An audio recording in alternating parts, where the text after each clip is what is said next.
बिस्मिल्लाहिर्रहमानिर्रहीम। अस्सलाम वालेकुम डियर व्यूवर, कैसे हैं आप? उम्मीद करती हूँ आप सब ठीक होंगे। आज जिस मसले का हल लेकर आई हूँ वो है तेज़ाबियत। खाना खाने के बाद अक्सर लोगों को आपने सुना होगा कि खट्टे डकार आ रहे हैं, तेज़ाबियत सी हो गई है, मैदा ठीक नहीं है, इसलिए वो अच्छा महसूस नहीं करते। खाने के बाद खुशी होनी चाहिए, लेकिन खुशी के से ज़्यादा वो तकलीफ़ में आ जाते हैं।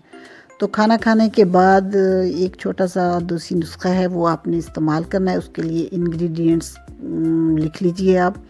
नंबर 1 सौंफ, नंबर 2 मुलट्ठी, नंबर 3 देसी हल्दी।